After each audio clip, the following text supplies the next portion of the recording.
Welcome to the Fast Leader Podcast, where we uncover the leadership life hacks that help you to experience breakout performance faster and rocket to success. And now, here's your host, customer and employee engagement expert and certified emotional intelligence practitioner, Jim Rimbach. Call Center Coach develops and unites the next generation of call center leaders. Through our e-learning and community, individuals gain knowledge and skills in the 6 core competencies that is the blueprint that develops high-performing call center leaders. Successful supervisors do not just happen. So go to callcentercoach.com to learn more about enrollment and download your copy of the Supervisor Success Path ebook now.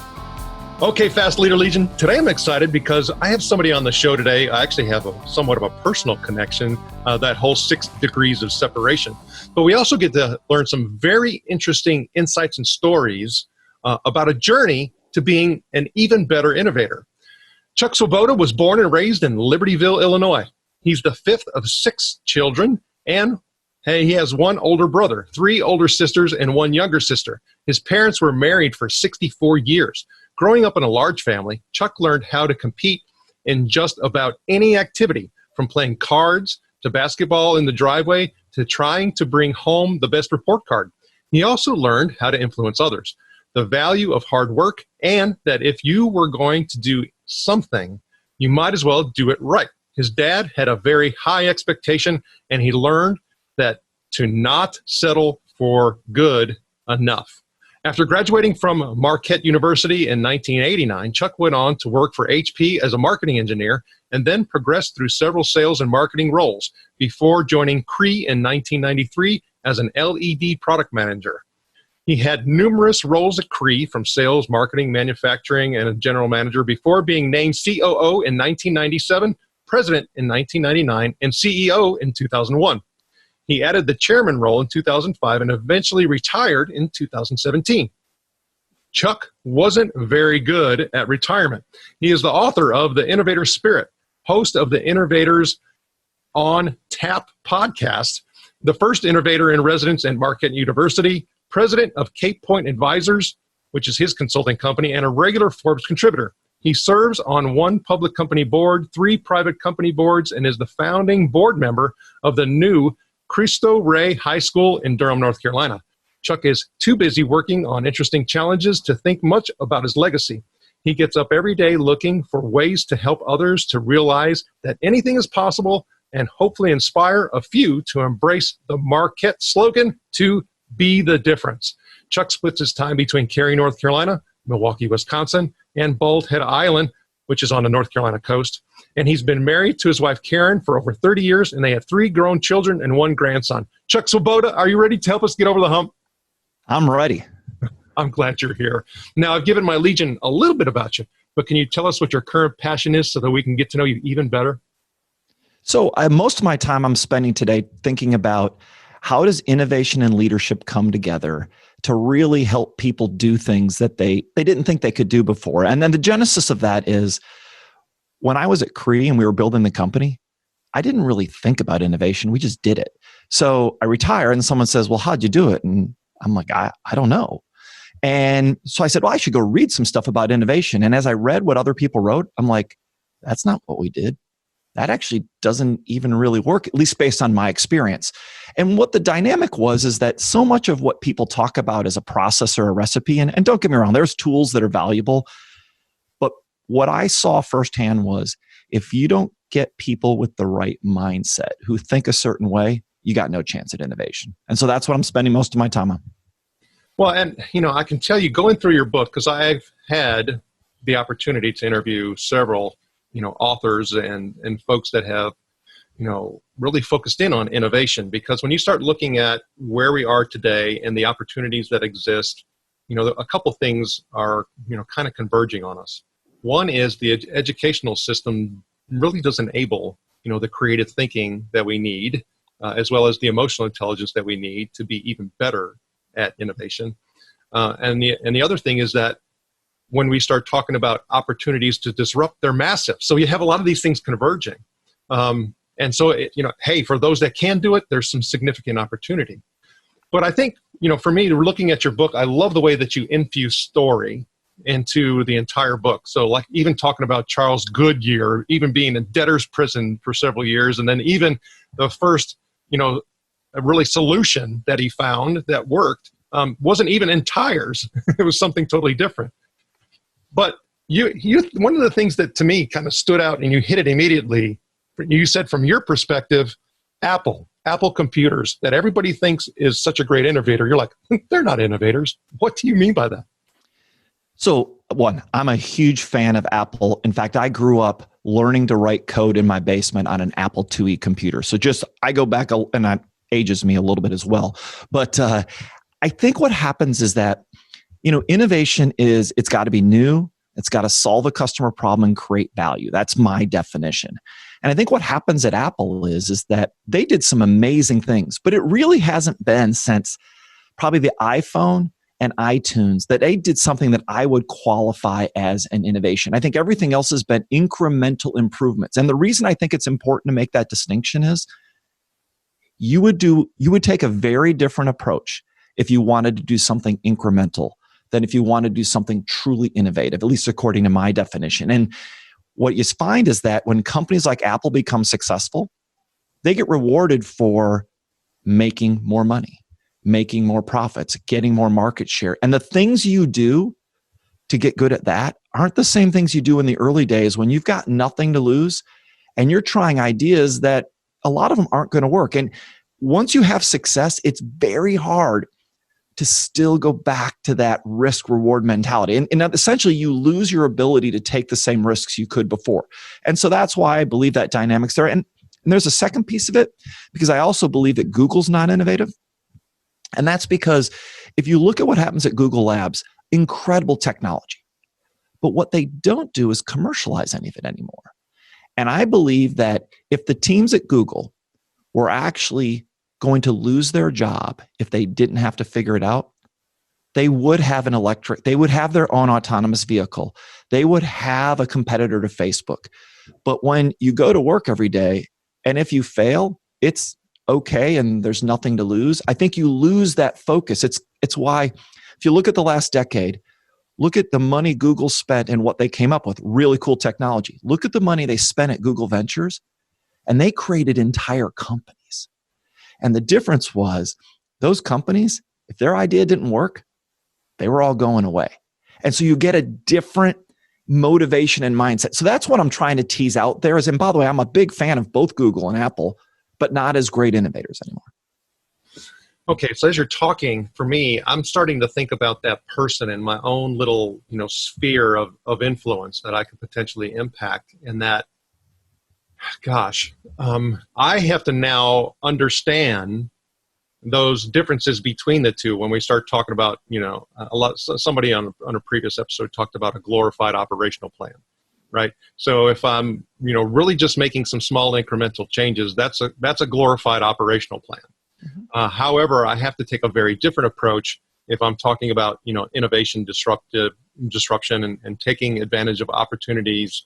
I'm looking at putting two or three things together and creating the synergies and coming up with something new.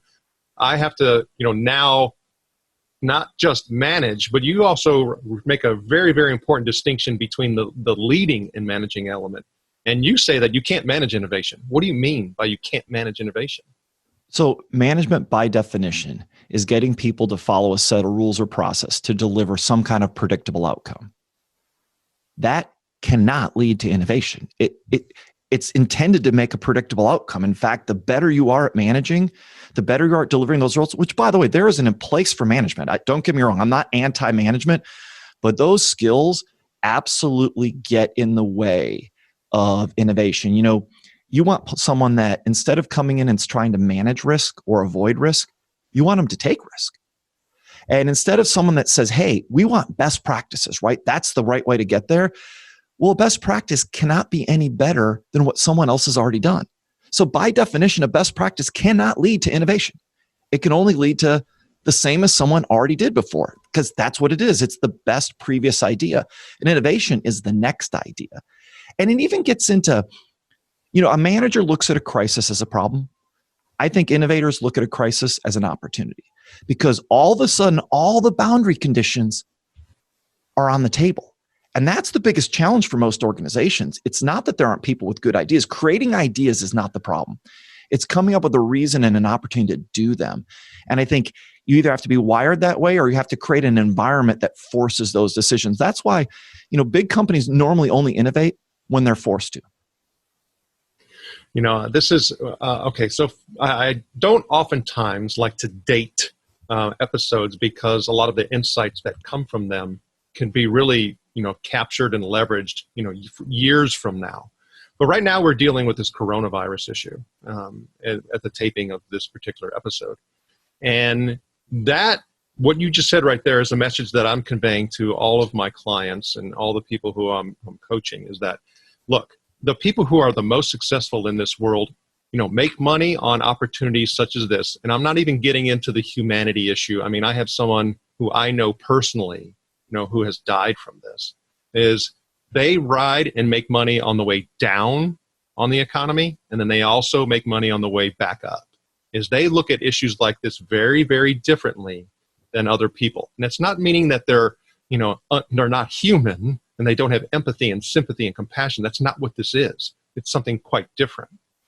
So how can an individual look at things such as this and not see crisis, but flip it to opportunity? So let me give you an example I'm actually working on. So yesterday, I do, as my innovator in residence role, I work at Marquette part-time. And they've decided that the students, when they come back from spring break this weekend, are not going to go into the classroom. They're going to take every class and put it online in 4 days. Now, I worked at Marquette for a long time now. We've been trying to take classes online for a decade. And it's been very, very difficult because of this crisis. And I literally wrote an email to a couple friends and called them who work there. And I said, just so you know, I'm very sorry about all the difficulties, but this is the best moment you could have ever found because now the rules have been thrown out. And so if you think about it, why does someone not want to try something or want to change? They're worried about risk of failure, right? Well, look, there's no alternative. You can either shut the university down or you can go online. Heck, online doesn't seem so bad now. And so what happens is you change the mentality. But if you look, that applies to businesses over and over. The first time that idea really came to me was I got to hear Bill Ford talking after the 2008 financial crisis. And he described that if they had not mortgaged the Blue Oval and literally bet the company on that package to keep it solvent, there's no way the changes they made to bring the company out of it could have happened. Because he said he tried for 4 years and even as CEO could not move the organization. But the moment his family's name was on the line, everything changed. Gosh. Okay. So I have to go back to my own world and my own ecosystem because a lot of the folks may not be in a position to be in a large company to do all the innovation thing, but it comes back to that individual disruption. And what we have to do is we have to make sure that we uncover what you're calling the Innovators Spirit and embracing 5 brutal truths. And those 5 brutal truths are, it's not personal. Show the problem in an example of yourself. Focus on what you would do different next time. Accept responsibility and trust, but verify. Now, I can also look at these things. If I'm thinking about, I want to do this for my team, I want to do it for myself, I want to do it for my team, I want to try to build that opportunity within my organization, I can also see how some of these things could undermine one another. So if you could, at a high level, just explain what you mean by these brutal truths. So the concept of the brutal truth is this. Most organizations get stuck in things that aren't the real problem. So if you're going to innovate, you have to be brutally honest about what is the facts and what is the problem that needs to be solved. Because if you don't, you got no chance. It's how a small company like Cree becomes a big company. We had less people, less resources, less everything. But we had 100% of our energy on solving the problem. Most large organizations have most of their energy doing something else. So the brutal truth kind of forces people to say, hey, that's a lousy idea. So the concept behind those 5 really habits that I'm suggesting is you have to get people to realize that when I want to give you the brutal truth, it's not up to me to say it in a certain way. It's up to you to hear it in a certain way. So the first idea is it starts with you have to understand and assume that I'm giving feedback that is about the idea and not about the person. Now, you might say, well, that's easy to say. It is. It's easy to say. And is it hard to do? Yeah, it can be hard to do. But that kind of gets the process started, because so much of where people get stuck on this is everyone wants me to make it okay for you to hear it. And the answer is no, it's you have to make it okay to hear it. And then you get into the next pieces, which are really just a way of depersonalizing the feedback. So, one of the ideas is to make it about yourself. So when I want to give someone really tough feedback, instead of saying, hey, Jim, I think you really need to do this better. Say, Jim, I want to help you understand something. When I had this problem one time, here's where I struggled. And what's amazing is the moment I'm talking about me, you'll hear me way better. And so really that process is then about, okay, so now it's not supposed to be personal. You've seen it in me, so you can actually hear my feedback. And now how do we get you to focus on not what went wrong, but what can you do about it? Because what went wrong is that's where most organizations get stuck. Who did it? Why did it go wrong? And the answer is, well, no, really, what are you going to do with it? And so when you start building on that momentum, all of a sudden you create this organizational dynamic, which is problem solving becomes, yeah, that's screwed up. We should fix it. Yeah, I had that idea yesterday. It's a bad idea. And you change the dynamic to where you can solve problems and move at a rate that's just not possible. So that's where the brutal truths come in. And then the last piece is, I coached a lot of people on this. And, when you're talking about helping someone change, they don't act the way they do for some random reason. Someone's behavior is a function of actually their core beliefs. Yeah. So if you want to change a behavior, you don't get them to practice a new behavior. You have to figure out what the belief is that's in the way. And when you give someone that feedback and you ask them to try to change, you should assume it's probably not going to work the first few times. And so what trust but verify is don't assume it worked, assume it didn't. And you don't necessarily have to challenge you directly, but I'm going to watch how you act after that so I can keep giving you that feedback, because changing a belief is really difficult. And so that's really where the concepts come from. It's a way to reframe the problem and get you to hear it, and then focus on what you can do about it, and then don't assume it works. Okay, so as you're talking, it also leads me into the next point that I found is really important. And you made some assumptions in this area, and some things came to light which caused you to, determine, what you needed to do differently. And reason I say what is because in your dialogue, as you were just explaining a moment ago, is you pointed out something that a lot of people are pointing out more and more, is that we shouldn't ask the question why. We should ask the question what, meaning what can I do different? Not why did that happen? That's a really important mindset shift. But you talked about the conflict between doing whatever it takes versus doing the right thing. Can you give us some insight into that? So, and I think it's even more complicated than that, because I think, first of all, you have to understand that most of us, and this is a Peter Drucker quote, but most of us are focused on doing things right instead of doing the right thing. And so I think you first have to get your head around this idea that the right thing may actually be doing things in a way that's viewed as wrong right now. All right. So you kind of got to start there. And then whatever it takes to get to the goal, what I'm teasing out there is that so often we limit ourselves by boundary conditions that we assume you can't get past. Way to think about it is this. One of the great things, someone says, let's go come up with a new idea. I'm going to say to you, hey, let's go think outside the box. It is the most flawed concept, because the moment you acknowledge there is a box, you actually set boundary conditions that are only going to limit what's possible. So what I always try to help people understand is you have to start with there is no box. And if you go there, then doing whatever it takes is pretty easy. So we would ask ourselves, when we faced a tough problem, we would literally sit down and go, no, you can do anything possible. How would you get to the goal? And so people say, I can't get the product to the customer overnight. Well, what do you mean? It's just the plane's already left. Could we call a charter company right now, hire a plane, and fly it there? Well, we could do that. Okay, so what you're saying is we could do it. We're choosing not to do it. And when you start to reframe things, that you realize almost everything you're not getting done you're choosing not to get done. And I think when you start to think that way, it gets much easier to help people start to see what's really possible. And so that's the tension between those two ideas. Is the right thing is you're focused on the outcome. Doing things right, you're focused on how you got there. And look, there's probably a little bit of my Marquette Jesuit philosophy there, which is the end sometimes justifies the means. Yeah. So, I mean, for me, as you're talking, I hear, and I even say this with my kids a lot, is I'm like, don't turn your won't do's into can't do's. You just don't want to do it. It's not that you can't.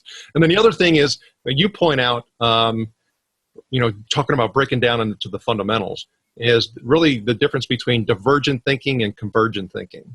So convergent thinking is all about putting it in the box. The divergent thinking is all of the things, right? So it's, and I think you said something really important as you talked about, really ideas without boundaries, ideas without limitation, ideas. I mean, just throw it all out there. And unfortunately, what we often do is put those two things together. And George Land did a research study back in NASA back in 1968, looking for the most creative scientists for NASA. And within that, they really focused in on that divergent and convergent thinking issue. And the findings were so interesting that they actually did a longitudinal study and looked at the education system and kids that came in, like kindergarten, and what happened through the education system with their ability to be divergent, in their thinking, and how they got converted to be, more, put in that box scenario. And I'll put a link to that on your show notes page, because I think it's really important here, is that we need to know that if we're going to be thinking about things that are creative and wild and possibilities, and not turning our won't do's into can do's, we need to separate out the divergent thinking and the convergent thinking. And so for me, when you start talking about this is a customer issue too. So talk about the customer experience. It's most important is that we don't necessarily want to listen to them and have them and do what they're saying that they want. We need to take a different approach that you suggest. And then what is that approach? So it really starts with the premise that the customer can't know what they want when you're doing innovation. And it's not because they won't try. It's because they can't describe something that they don't know is possible. In other words, if people give you feedback based on their experiences. And when you're doing innovation, like if you're going to come out with a light bulb that never burns out, you can't consumer test, hey, what do you want in your light bulb? We did. And you know what they told us? Make it cheaper. They said, what else? The two things we learned when we consumer tested light bulbs were, I want a cheaper light bulb, and I really don't care about my light bulb. Wow, that's going to make it really tough to try to convince someone to buy one that never burns out, because now you need to care. And so what you start to realize is, I'm not suggesting you don't talk to the customer. What we realized is when you're talking to them, we were asking the wrong questions.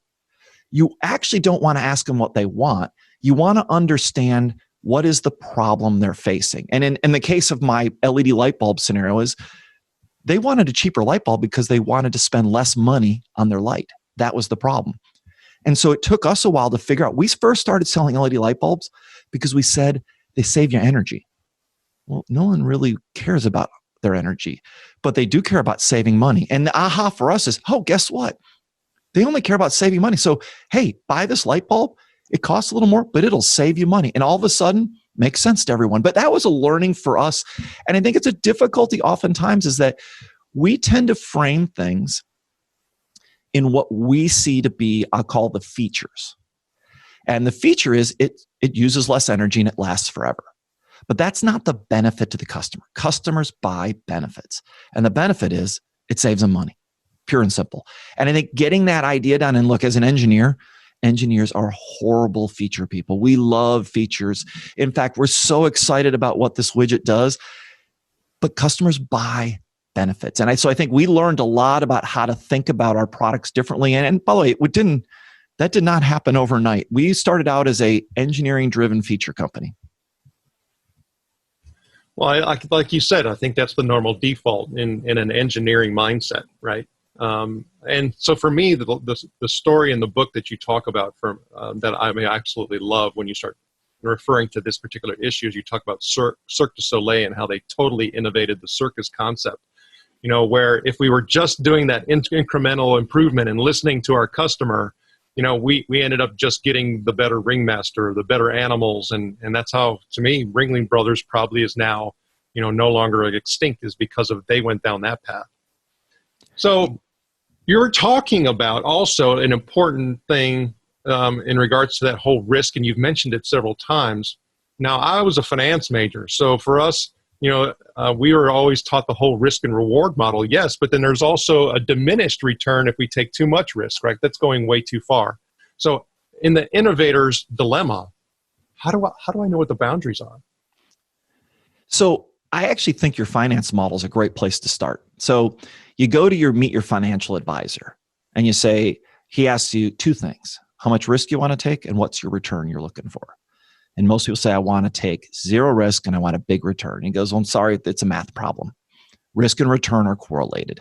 Well, in innovation, it's basically the same thing. And at some point, you're right. There is risk with no purpose that has almost no chance. So there actually is a diminishing return. But in most cases, in most organizations, what I would find is they're not limited by taking too much risk.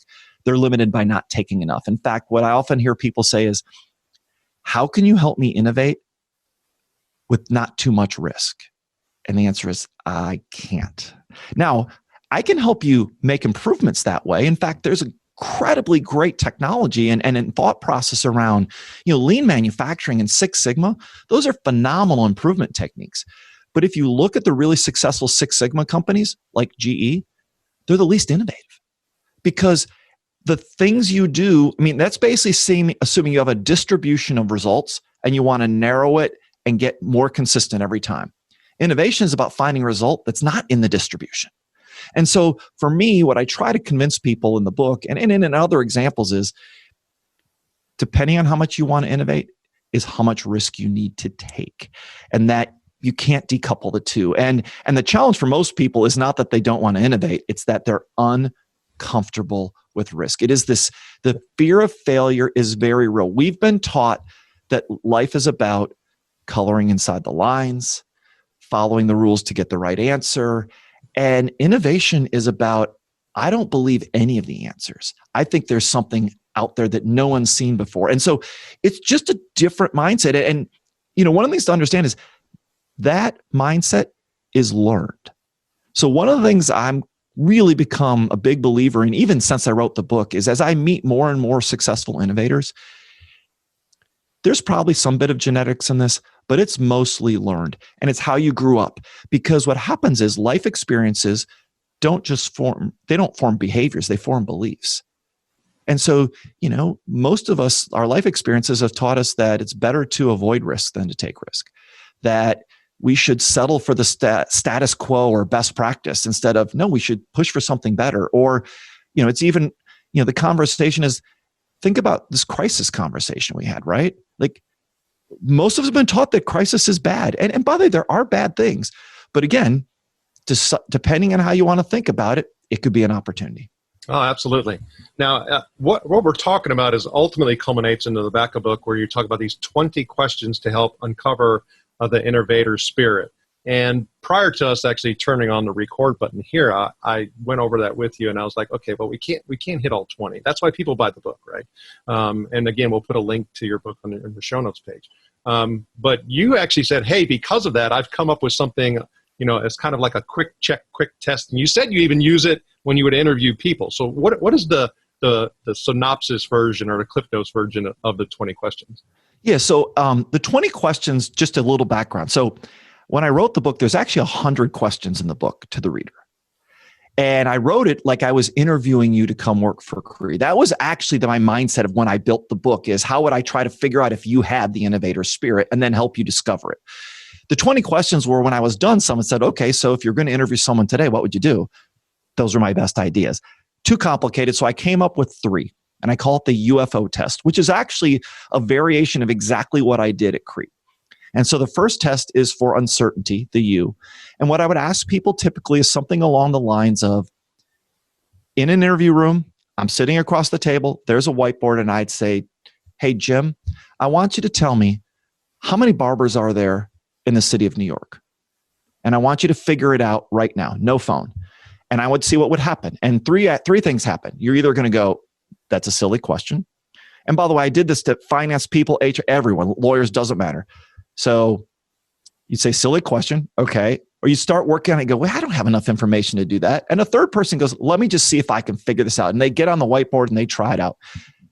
We wanted the third group only, because what it's like to actually pursue innovation every day is you have to come up with solutions to problems you don't have all the information for. So that's the first one. The second one is about failure. So my second favorite interview question was, tell me what your biggest failure is. I don't really care about your successes. I want to know what you failed at. And when people would talk about this, I would learn a lot about how they think about failure and if they learn something from it, because that's essentially what they're going to do every day. So it wasn't a high-tech approach, right? I'm just simply putting them in that situation, see what would happen. And then the third idea is about ownership. So when you're going to innovate, you're going to run into things you don't expect, right? You have to adapt, adjust, but you need people who want to get to the goal. And so I would typically look at their resume and find out some place they worked or something that went wrong. An example was I interviewed someone who, she was the head of marketing at Kodak. And I was interviewing her for a job at Korea. And I said, so I'm curious, you worked at Kodak when they declared bankruptcy. She goes, yep. I said, why'd you let it happen? And she goes, excuse me? I said, yeah, well, why'd you let it happen? She goes, I didn't let it happen. I was the head of marketing. I said, well, they paid you to try to make the company not go bankrupt, right? Yeah. So why'd you let it happen? And as we talked, she started to realize, okay, this guy's a little bit crazy. I'm sure she thought that. She has actually since told me that. But she started to go, well, I said, what could you have done about it? And she pretty quickly got to, there are some things in hindsight I could have done. I should have challenged this. I should have done this differently. And that's what you're looking for. And for people who can't get that sense, it's not that they're better or worse. They're just not going to be very good at innovation. And so that's what this whole idea is. It's some people are wired to be in innovation and some are better off doing other things. And so I was just simply trying to figure that out. And so the 20 questions are a more extensive version of trying to get at that. Well, I appreciate you sharing that. I mean, and again, you sharing that gives a whole different perspective and insight into how we would go about to discover that in ourselves as well as others, and creating a team where you can do more of that. And so for me, here's one of the things that I share with you, a couple that I did a few years back, is I just reached out to people randomly to be part of a mastermind group. I mean, a lot of those you can get into in their paid deals, but this was just open. And so that's kind of what we ended up doing without me even realizing it, is looking for people like that kind of had the propensity and kind of wired a certain way so that we can help one another. And we actually did that for a little while, and I got some huge benefits and gains and a couple, really good close friends out of that. But that doesn't come easy, right? You have to go through a lot of trials and tribulations, and you need inspiration in order to drive you. And you talked about one particular quote earlier, but we use quotes a lot, to help get us focused and going in the right direction. Is there one or two more that you can share to help us? Wow. So as you know, and you've seen the book, so that there's a quote in every chapter. And I still come up with them every day. Most of the ones I'm most inspired about have to do with that there's always a better way. I think it's Thomas Edison's quote is, there's a way to do it better, find it. And I think variations of that quote always inspire me, because if you assume there's a better way, if you just assume that no matter what you do today, you can do it better tomorrow, it will radically change your approach. The moment you're not buying into your own idea as the best, it enables you to do something that most people simply can't do. I mean, look, it's very easy to come up with a great idea. You have this great podcast. Well, it works. Are you willing to change it? You're willing to push the limits? Because if you assume it's good, you're probably not trying to make it better. But if you assume it could always be better, you'll try things. And so I think that mentality really gets at the core of, kind of what I was looking for. There's plenty of other ones about failure and not being afraid of it, but I think it's this pursuit of better that are my favorite. Yeah, as they say, don't drink your own Kool-Aid, right? Yeah. Well, you, as reading through the book, and we talked about this off mic, and I'll bring it up, is, you talked about being at HP and being frustrated with some of the things at HP, and that was part of the contributing factors to you accepting the offer after you were pursued several times by Cree. And then, I referred to it as that whole, I went from mogul to monolith. And you kind of went full circle back to feeling like you were part of HP again, and that was part of your frustration. So that was a hump you had to get over. And we talk about humps because there's a lot of learning opportunities. And even in the book, one of your five brutal truths is, being able to talk about me so that I'm not, making other people go on their heels and that they'll listen better, is we talk about stories of getting over the hump. Is there a time where you've gotten over the hump that you can share? Wow. Many. I would say, so a couple things. So, when I was at HP, I saw the bureaucracy and people, we couldn't do things. And, I was a big believer in the HP way. And I remember when I was getting frustrated one night, grabbing my boss's boss at a sales conference and saying, I got a question for you. How come you don't really believe in the HP way? So I would tell you, I was a little bit on the precocious side, obnoxious, however you want to frame that. And I said, I am never going to do some of these things again. And so I had a list of things, not written down, but in my head of when I left HP, we're never going to do it this way. And in the beginning at Cree, we did basically everything the opposite of a big company because it was a small company. Well, I stayed there. I get there at $6 million in revenue and 30 people. Well, I stay long enough, and at some point it's 1.6 billion in revenue and 7,000 people around the world. And all of a sudden, that idea of just kind of winging it every day was really painful, especially in a public company when every quarter I had to explain why we hit the numbers or not. And the fact is that a very innovative approach has more ups and downs. It just does. If you're not, and so in a large public company, the tension to deliver predictability starts to outweigh that. And I didn't really realize it until I'd become a little frustrated in my last couple of years as CEO, just because I'd done it for over 16 years. And when I was forced to retire for a health problem, I had a going away kind of event with the employees. And it was when I stood on that stage that day, I started to realize, wow, the things I don't like about my job, I did to myself because I did them for the right reasons. Look, the company's owned by the shareholders. I did what they wanted and expected and what I was paid to do, but they weren't the things I love to do anymore. And so it's really only been in the last couple of years as I put the book together that I was able to honestly go back and reassess what those things are. And you can see some of the things in the book I talk about. I tried to sell what will become the most valuable part of Cree. I tried to sell it 2 years before I left. And it's going to become the most important part, but it took 30 years and it still hadn't turned into a good idea. 30-year startup within the company. And someone's like, this is crazy. Let's just sell the asset and get some money for it. It will become the future.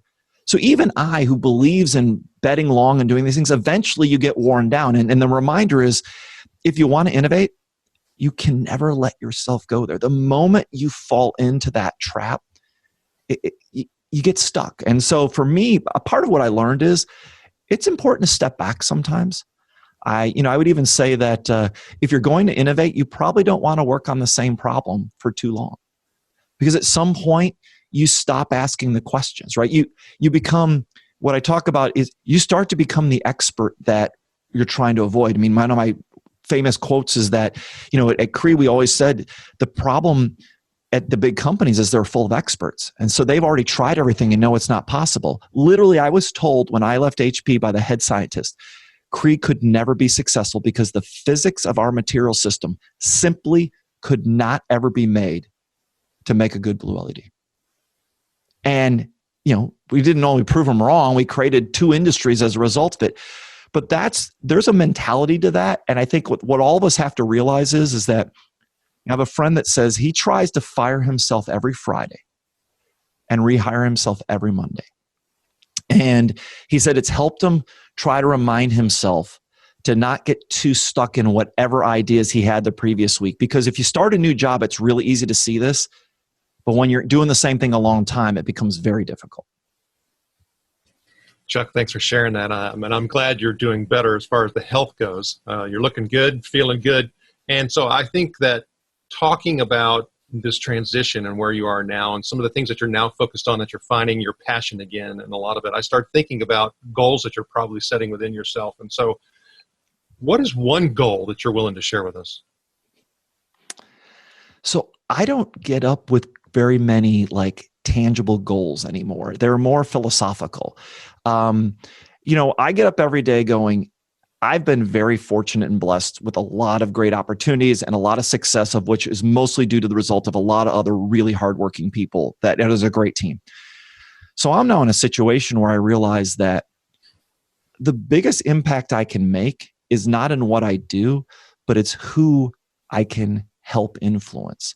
And so I've become very passionate about trying to really share some of this insight and wisdom with another generation of leaders. And so, I get really excited and passionate about trying to teach young leaders how to get over some of these hurdles early in their career instead of late. Look, I was a 34-year-old public company CEO. I was pretty sure I had all the answers, and I had no idea what I didn't know yet. It took 16 years to realize, wow, that wisdom stuff that those old people used to talk about that I became, it's really valuable. So what I'm trying to figure out is, how do we share some wisdom without having to have people, start from scratch? Now, don't get me wrong. I think you have to learn a lot of it, but I think there's this balance. And so what my goal is we can teach people to think differently and do this better, but we have to think about it in very different ways. And part of that is blowing up the system that we have today. And the Fast Leader Legion wishes you the very best. Now, before we move on, let's get a quick word from our sponsor. An Even Better Place to Work is an easy-to-use solution that gives you a continuous diagnostic on employee engagement, along with integrated activities that will improve employee engagement and leadership skills in everyone. Using this award-winning solution is guaranteed to create motivated, productive, and loyal employees who have great work relationships with their colleagues and your customers. To learn more about An Even Better Place to Work, visit beyondmorale.com/better.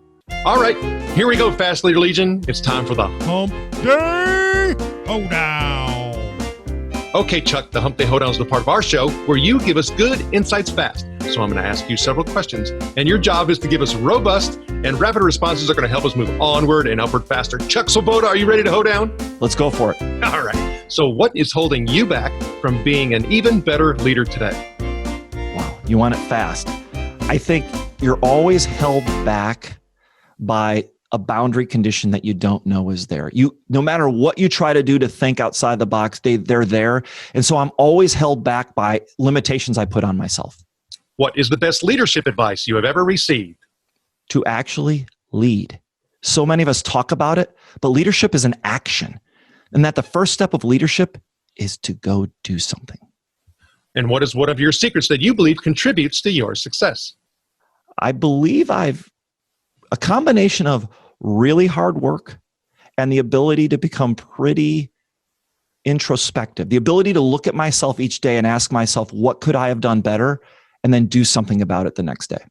And what do you feel is one of your best tools that helps you lead in business or life? Probably the best tool that I have available to me is self-reflection. And what would be one book that you'd recommend to our Legion? It could be from any genre. Of course, we're going to put a link to the Innovators Spirit on your show notes page as well. So I think that if you're interested in innovation, my favorite book of all time is The Innovator's Dilemma by Clay Christensen, because it's not just about companies.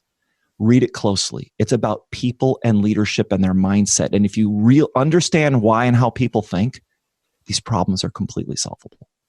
Okay, Fast Leader Legion, you can find links to that and other bonus information from today's show by going to fastleader.net/Chuck Swoboda. Okay, Chuck, this is my last Hump Day Hoedown question. Imagine you were given the opportunity to go back to the age of 25, and you can take the knowledge and skills that you have now back with you, but you can't take them all. You can only take one. So what skill or piece of knowledge would you take back with you, and why? I learned to become willing to take risk and less afraid of failure. And I would take that back, because I think if without that limitation, I could have done more sooner than the way I got there. Chuck, I had fun with you today. How can the Fast Leader Legion connect with you? So you can find out lots of information about me on chuckswoboda.com.